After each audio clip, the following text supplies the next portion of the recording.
I'm Dr. Virginia Edwards. I am a collegiate assistant professor within the Animal Care for Education team here at the College of Veterinary Medicine.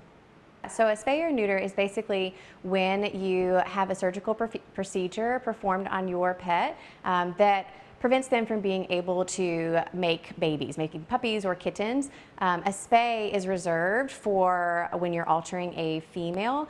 A neuter, while it's usually used when you're altering a male, it can also be used to describe both terms. So neuter can be for male or female, but typically it's used for the male. A spay is for a female animal.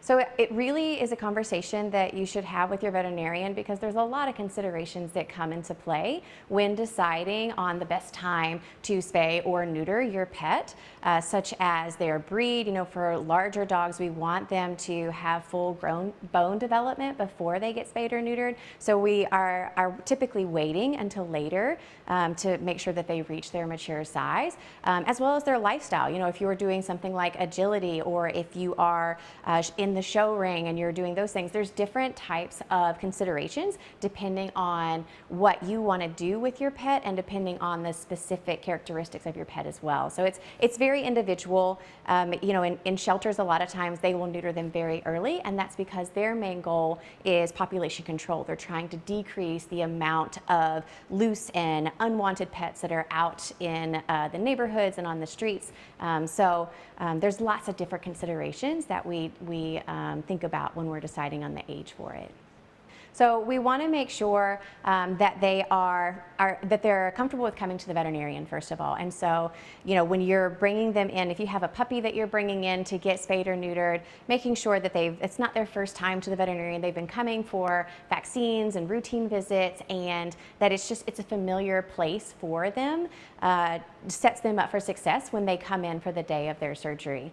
Typically, they need to be fasted, or they always need to be fasted before they come in for their spay or neuter procedure. And so that means not feeding them breakfast the morning that they come in for their surgery. And then, depending on where you take them, usually it's outpatient, which means you're going to drop them off in the morning, and then in the afternoon, you're going to be taking them home with you that night. That can vary a little bit depending on where you're at. Like if you do it with the animal instructor program, it's over several days, but for most general practices, it's going to be same day in, same day out. When they come into the veterinary hospital, typically there's some blood work that's done just to make sure that your pet is healthy enough to have the procedure. And then they have general anesthesia that includes pain medication, so they don't feel any pain when they're having the procedure done. And then after the procedure is done, when they recover from anesthesia, they typically will hang out at the veterinary office while they recover. This is just to make sure that they're recovering normally, that everything's safe, so that you can take them home that afternoon. And then they're typically going to go home with some pain medication at the end as well. One of the biggest pieces is to try to keep them calm. So there's not going to be any running, no jumping. If you take them on leash walks, you want to keep them on the leash. Don't let them go off and, you know, frolic through the field. We want to try to keep them nice and calm for the first about 2 weeks when they're healing. Day 3 to 5 is really crucial for all of our incisions to be closing. So just trying to keep them nice and calm is really important. Also, having an e-collar, the cone that they wear around their necks, is really important. They don't understand that as they're healing, it's going to start itching, and they shouldn't be trying to scratch at or trying to lick at what is itching. And dogs and cats can actually lick so much that they open up that entire incision. They can make it become infected because of the bacteria that's in their mouth. So it's really important to keep that e-collar on for at least 10 days after the surgery. So here at the Veterinary College, we have the Animal Instructor Program where you can bring your pet in the fall. We do neuter surgeries, and in the spring we do spay surgeries, and they can help teach the next generation of veterinarians.